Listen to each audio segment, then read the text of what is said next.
কি হলো যমুনা? থেমে গেলে কেন?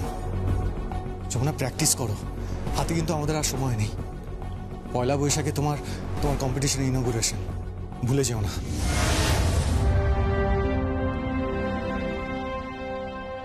সুতরাং থেমে থাকলে চলবে না।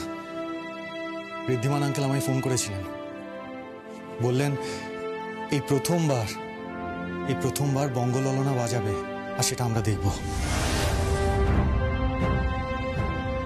হ্যাঁ যমুনা, আট পরে শাড়ি পরে হাতে কুলো নিয়ে ওরা দাঁড়িয়ে থাকবে, আর ওরাই হয়ে উঠবে এই প্রথমবার বাঙালি বঙ্গললনার প্রতীক। তাদের হাতে থাকবে বিভিন্ন রকম ইনস্ট্রুমেন্ট, কেউ ঢোল বাজাবে, কেউ ঢাক বাজাবে, কেউ নাগারা বাজাবে। যমুনা, হাতে কিন্তু একদম সময় নেই। এই কম্পিটিশনে তোমাকে তোমার সেরাটা দিতে হবে। বাজাও যমুনা, বাজাও। প্র্যাকটিস করো, থেমো না। দেখো, তুমি প্র্যাকটিস না করলে সঙ্গীত কি দ্বারা মুখ রাখতে পারবে না। তুমি প্র্যাকটিস করো। হ্যাঁ বৌদি, ভালো করে প্র্যাকটিস করো। ছায়া, মিউজিকটা দে না। হ্যাঁ হ্যাঁ, আমি চালাচ্ছি।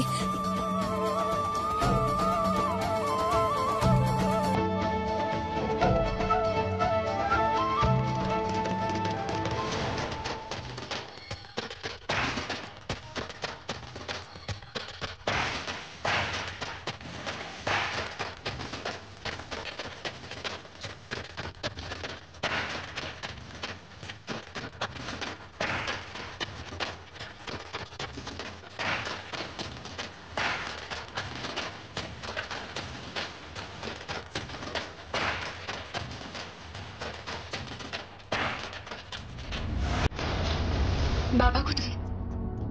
বাবাকে দেখছি না তো।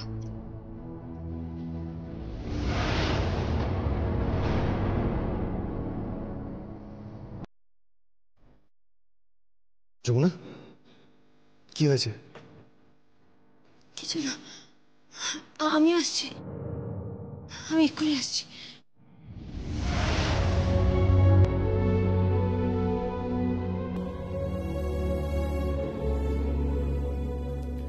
কি হলো বর্দা?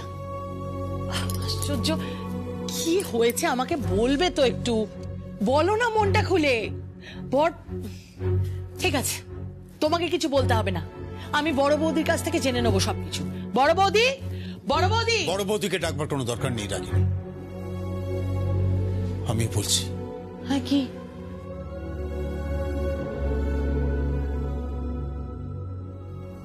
আজ আমি তাকে দেখেছি রাগি।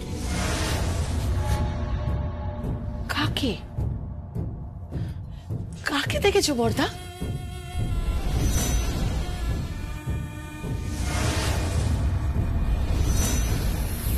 বর্দা, কি হলো বর্দা? কি ভাবছো তুমি আবার? বলো কাকে দেখেছো, বলো, আমাকে বলো বর্দা, আমাকে বলো।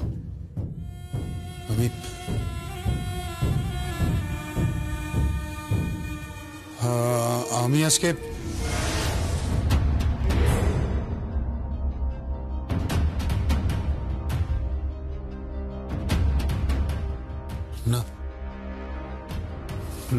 না কিছু না।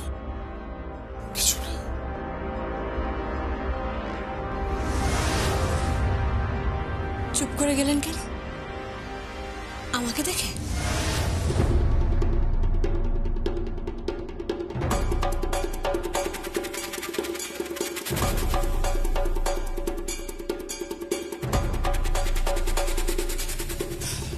ছোট কর্তা বাবু, আপনার বাবাকে জিজ্ঞেস করুন যে রায় পরিবারের পুত্রবধূকে কেউ মারার চেষ্টা করেছিল,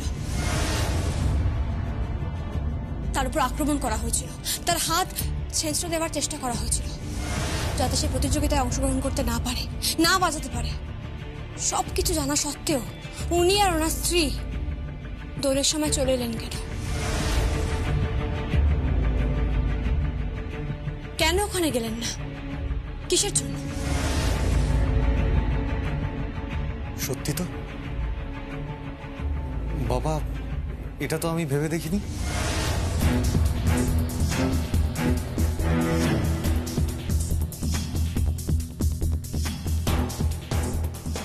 তোমার বৌমার সঙ্গে এত বড় ঘটনা ঘটলো আর তারপরেও তুমি ওখানে গেলে না? কি হলো বাবা, কথা বলছো না কেন? সঙ্গীত, তোর বউকে বলে দে যে সব প্রশ্নের উত্তর হয় না। আমার ভালো লাগছিল না, তাই আমি চলে এসেছি। আর কেউ যদি তোকে মারবার চেষ্টা করে তাহলে আমি কি করব? একটা ঠাকির মেয়ে। ছোট কর্তা বাবু, আপনার বাবাকে বলে দিন, আপনার বাবা মুখে যতই ঠাকির মেয়ে বলুক না কেন, উনি এই ঠাকির মেয়ের জন্য সবকিছু করতে পারেন, সেটা আমি খুব ভালো করে জানি। তাই ওনাকে অভিনয় করতে বারণ করুন। আর ওনাকে জিজ্ঞেস করুন যে কি ঘটেছিল, কি এমন হয়েছিল।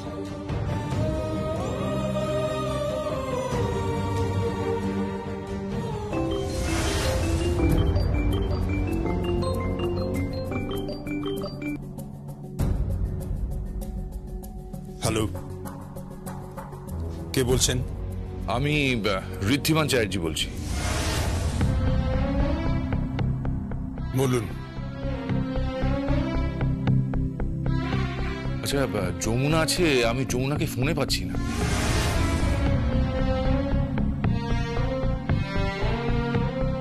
কেন বলুন তো?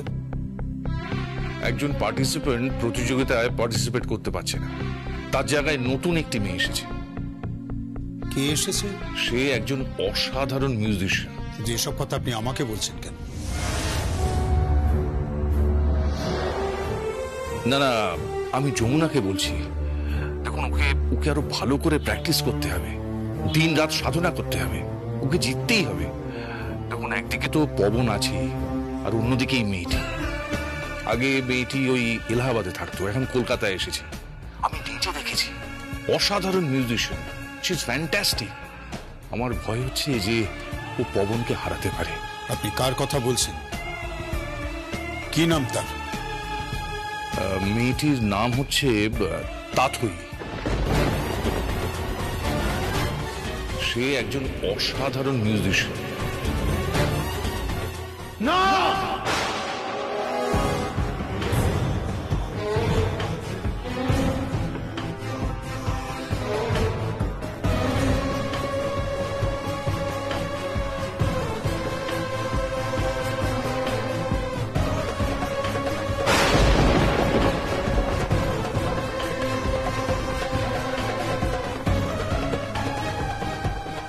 হ্যালো হ্যালো,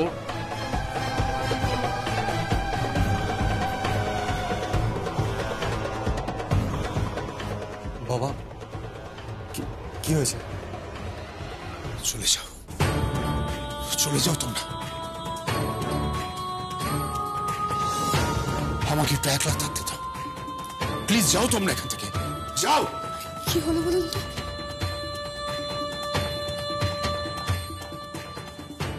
চলো চলো।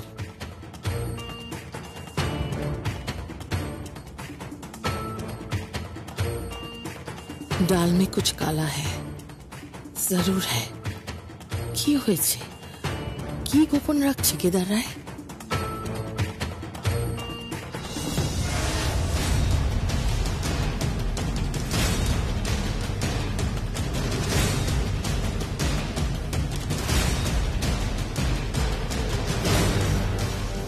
আগে মেয়েটি ওই এলাহাবাদে থাকতো, এখন কলকাতায় এসেছে।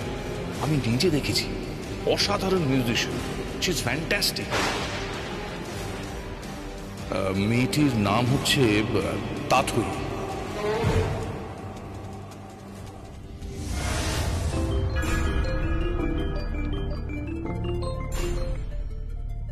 হ্যালো, প্রতাপ চৌধুরী বলছি। হ্যাঁ বলুন। আমার মেয়ে আরজা আপনার সাথে একটু কথা বলবে। ঠিক আছে, দিন ওকে ফোনটা। নে, কথা বল। হ্যালো, বলো। আচ্ছা, বড় পিসমণি, আমি জানি ওই রায় পরিবারে আমার পাশে কেউ থাকুক বা না থাকুক, তুমি আছো। কারণ তোমার আর আমার চোখের কাঁটা একজনই, যমুনা। যদি তাই মনে করো তুমি আরজা, তাহলে আমি তোমার পাশে আছি আর থাকবো। তবে একটা কথা তোমাকে আমি বলি, দোলের দিন এই বাড়িতে আসাটা তোমার একদম ঠিক হয়নি। তুমি কেন এই সিন ক্রিয়েটটা করতে গেলে? আমি তো সেটাই বুঝতে পারছি না। তুমি কি জেনে শুনে বিপদে পড়তে চাও?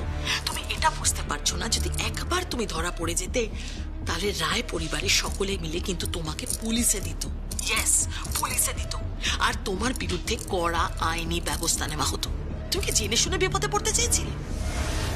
একটা কথা কেন বুঝতে চাইছো না? কেন বোকামো করছো? মুখোমুখি যুদ্ধ করে আজ পর্যন্ত কেউ কিন্তু জিততে পারেনি। তাহলে কি করবো বড় পিসমণি? তুমিই বলো আমাকে, আমি কি করব? হ্যাঁ, আমি তো সব সময় সব জায়গায় যমুনার কাছে হেরে যাচ্ছি।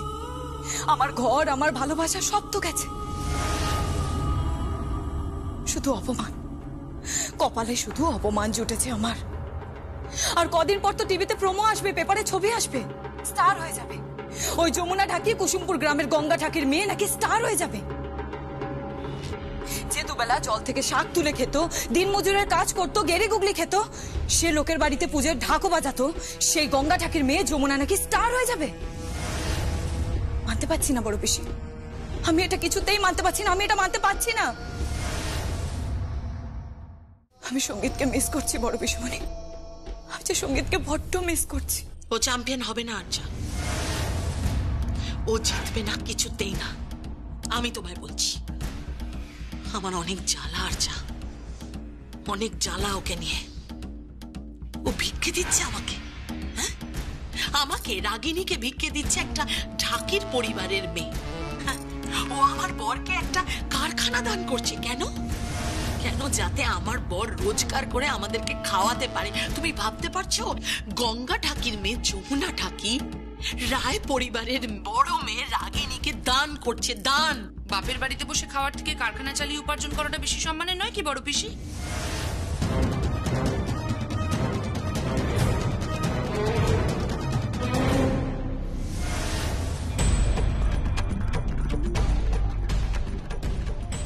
গীত আসলে মানে দাও। হ্যাঁ আরজা, শোনো, তুমি যাকে ফুসলানোর চেষ্টা করছো, আই মিন তুমি যার কাছ থেকে সাহায্য চাইছো, তাকে যদি যমুনা বৌদি কালকে বাড়ি থেকে বের করে দেয় না, সে কিন্তু নিজেই খেতে পাবে না। ওই বলে না, যার দয়ায় আছে তার পিঠেই ছবল মারছে, যেই থালায় খাচ্ছে সেই থালাতেই ছেদ করছে। কি জানি, আমি বুঝতে পারি না, হয়তো একেই মানুষ বলে। না গো, একে মানুষ বলে না। যার মান এবং হুঁশ দুই আছে তাকেই বলে মানুষ। তবে এনার তো মান এবং হুঁশ কোনোটাই নেই। বেদ, তুমি বোধহয় ভুলে যাচ্ছ যে সম্পর্কে আমি তোমার বড় বিশ্বাসী হই। আর তুমি এসব কথা কেন বলছো আমাকে? কোন অধিকারে বলছো? তুমি কিন্তু এই বাড়ির জামাই হও। হ্যাঁ ঠিক তাই, আমি এই বাড়ির জামাই। তবে তবে আপনার স্বামীর সঙ্গে আমার একটা পার্থক্য আছে। তিনি এই বাড়ির ঘর জামাই। বেদ,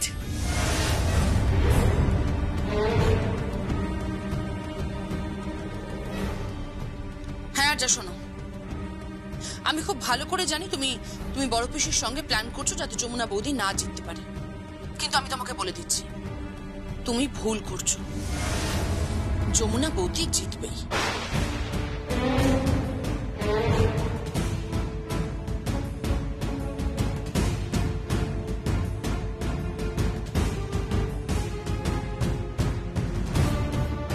কি রে মা, কি বললো? গীত আর গীতের বর ওখানে পৌঁছে গেছে।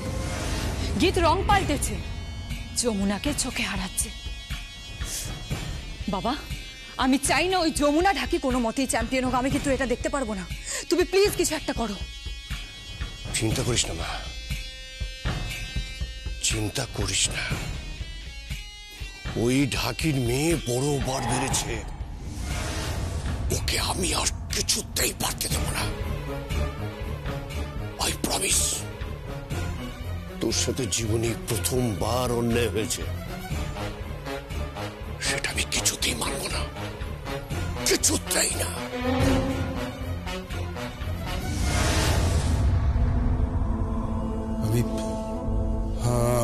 তুমি আজকে আপনি কার কথা বলছেন? কি নাম তার? না,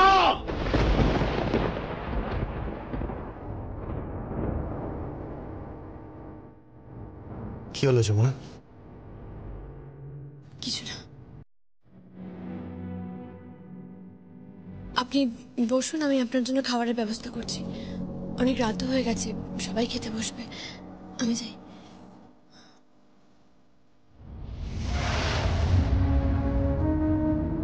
এদিকে এসো, বসো। আরে বসবো কেন? তোমার মন খারাপ? না না, বাড়ির বউদের মন খারাপ হতে নেই, একদম হতে নেই। কিন্তু আমার বউয়েরও তো মন খারাপ হয়, আমি জানি যমুনা। বাবা বলেননি, গোপন করেছেন, তাই কষ্ট পেয়েছো। আসলে ছোট কর্তা বাবু, আমি তো ওনাকে নিজের বাবাই মনে করি, তাই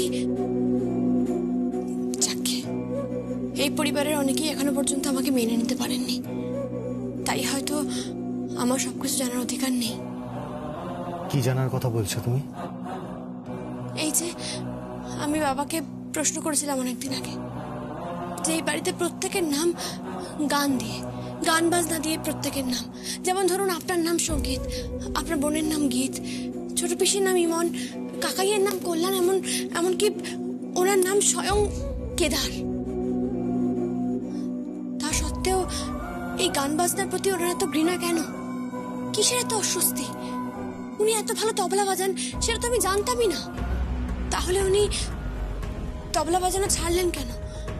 কিসের এত অস্বস্তি? উনি উনি কি গোপন করছেন, কি বলছেন না? কিসের এত জ্বালা, কিসের এত কষ্ট? আমি তো কিচ্ছু বুঝতে পারছি না। আপনি কিছু জানেন না? ছোট কর্তা বাবু, আপনি সত্যি কিছু জানেন না? এও সম্ভব?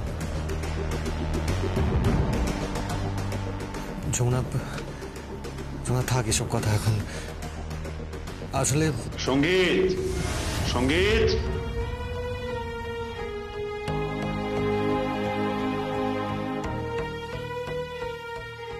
হ্যাঁ বাবা বল।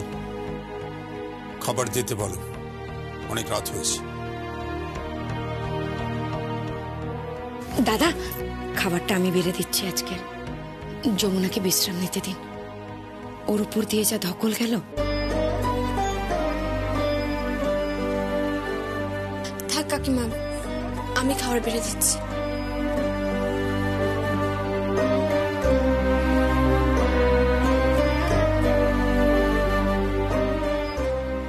দাদা, যমুনা কিন্তু আজকে খুব কষ্ট পেয়েছে।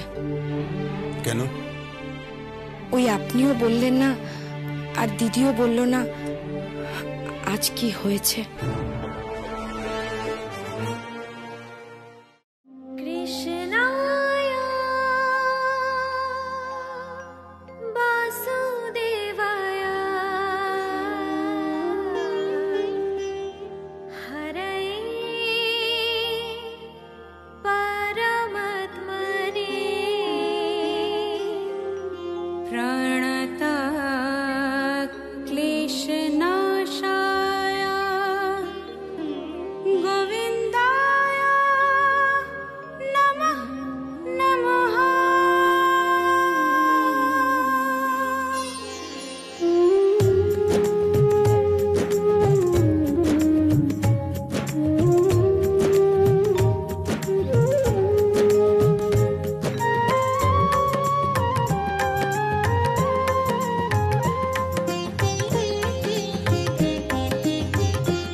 তোমায় যত দেখি ততই আমি মুগ্ধ হই যমুনা বৌদি।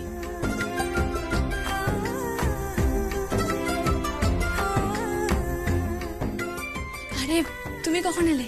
অনেকক্ষণ এসেছি।